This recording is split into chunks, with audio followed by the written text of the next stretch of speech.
I read what he had to say earlier, and I think it's taking the piss to the nth degree, to be honest with you. Let's have a look at this. Michael Gove does silly voices in bizarre interview over the cost of living crisis. Michael Gove left some baffled and others fuming this morning when he used bizarre voice impressions to discuss the government's response to the dire cost of living. There's the word, dire. People need help, Mr. Gove, not your dodgy accents. A bit like mine when I talk about, like, when I'm doing the West Country, you know. Come off it, let's be serious.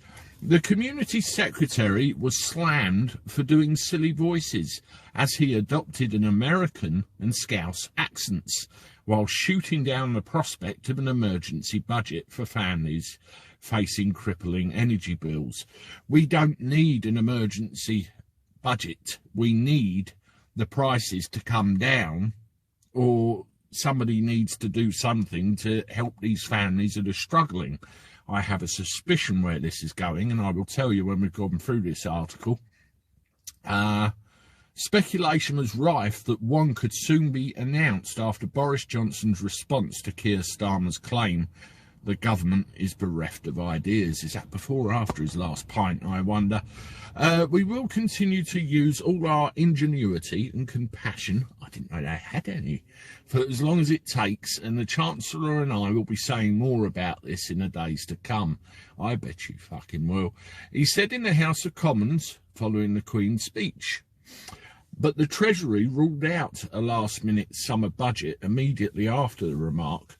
Speaking this morning, Mr. Gove insisted Mr. Johnson's words have been overinterpreted and added that the government will be saying more and doing more to help people. We're not being funny, folks. This bloody Queen's speech, I did not see one iota of a thread of anything in there that's going to help anybody with anything. Many viewers weren't left assured, with many enraged by his bad comedy sketch in which he told people to calm down. Who are you telling to calm down, you overeducated rich twerp? He said the Prime Minister was making the point clearly.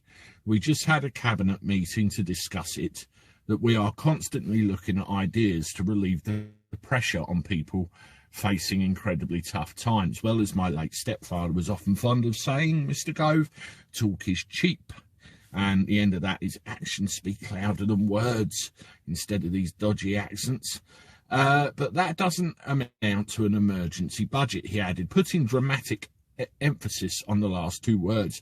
That doesn't amount to an emergency budget, or doesn't amount to an emergency budget if he's doing the dodgy accents, which is what some people immediately thought it did.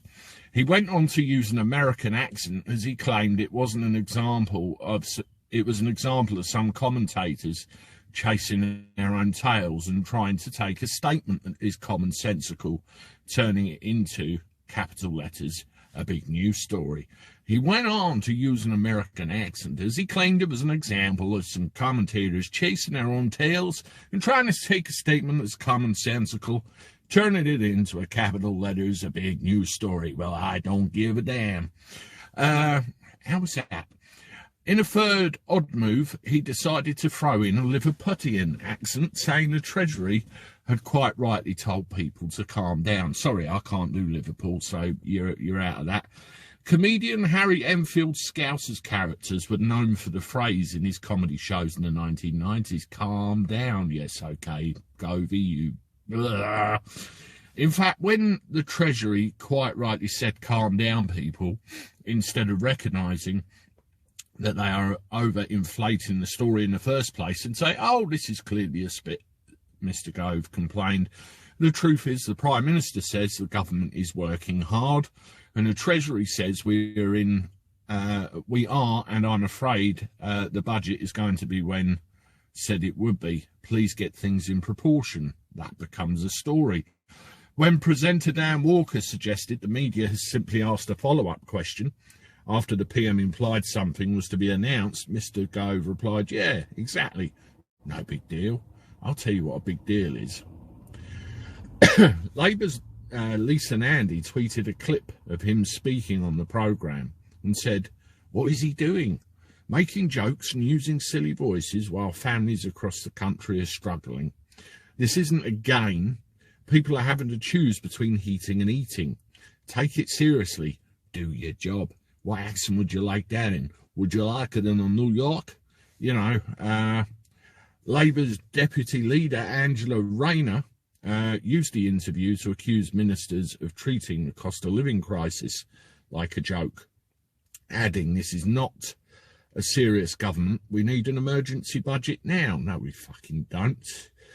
Meanwhile, people on social media rejected claims that the voices were a bit of fun, naming the interview completely unhinged. I never saw it, but that's what I would call it. The government came under fire yesterday when it failed to announce immediate new measures to help working families. A report this morning warned families face being left around £100 a month short of what they need to cover their spending.